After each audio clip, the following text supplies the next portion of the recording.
छोटे से गांव में दो भाई रहते थे, रामू और श्यामू। उनके पास एक खेत था, दोनों वही काम करा करते थे।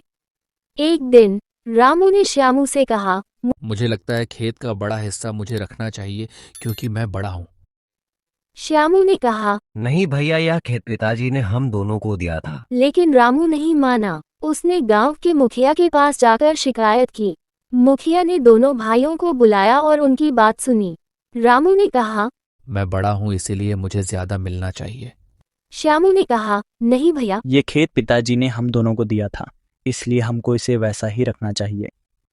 मुखिया ने सोचा और फिर कहा, मैं एक परीक्षा ले रहा हूँ, जो जीतेगा उसे खेत का एक बड़ा हिस्सा मिलेगा। मुखिया ने एक बड़ा सा पत्थर खेत के बीच में रखा और कहा, जो भी इस पत्थर को खेत के दूसरे कोने में रख देगा, खेत का बड़ा हिस्सा उसको मिलेगा। रामू ने सोचा। मैं बड़ा और ताकतवर हूँ, इसे आसानी से खेत के कोने में रख दूंगा। उसने पत्थर को उठाने की कोशिश की, लेकिन वह बहुत भारी था। उसने पूरी ताकत लगा दी, लेकिन पत्थर टस से मस नहीं हुआ। फिर श्यामू की बारी आई। श्यामू ने पत्थर को देखा और फिर उसने कुछ सोचा।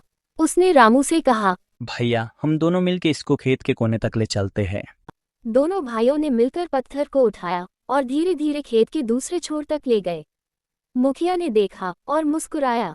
उन्होंने कहा, तुम दोनों जीते इसीलिए ये खेत तुम दोनों को बराबर मिलेगा। रामू को अपनी गलती समझ में आ गई। उसने श्यामू से माफी मांगी और श्यामू ने उसे माफ कर दिया। दोनों भाई फिर से मिलकर रहने लगे। इस कहानी से हमें ये सीख मिलती है कि एकता में ही शक्ति होती है और मिलकर काम करने से मुश्किल काम भी आसान हो जाता है।